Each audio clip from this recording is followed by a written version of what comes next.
À l'occasion de la fête de l'Europe le 9 mai, quel bilan tirez-vous de l'Union européenne ? Moi je dis que l'Union européenne nous a foutu bien dans la merde avec l'euro et tout ça, on a perdu plein d'avantages. On ne sait pas du tout comment ça fonctionne, ça fait un peu une couche supplémentaire au niveau administratif et on a l'impression qu'il y a des décisions européennes qui sont prises et que les pays ne respectent pas, alors on n'y comprend pas grand chose en vérité. J'ai l'impression que l'Europe s'est faite un petit peu n'importe comment. L'Europe était intéressante en termes d'ouverture, d'échange, de mobilité.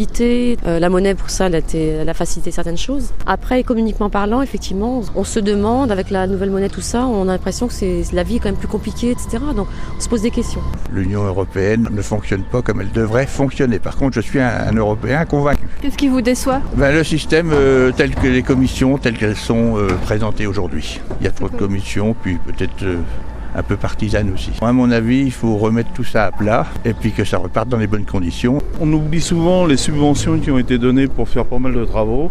Bon, on voit le problème que les lois, oui, qui sont plus restrictives. On est trop imprégné à l'heure actuelle dans l'Europe. Revenir au niveau du nationalisme, je pense pas que ça soit une bonne chose. C'est une catastrophe. Moi, j'ai toujours voté contre, déjà. Je trouve pas normal qu'on soit dépendant de l'Europe et que dépendant des pays riches. Le président français ne sert plus à rien puisqu'on dépend de l'Europe. On est coincé entre les deux. Vous pensez qu'on devrait en sortir ? Ça serait préférable, oui.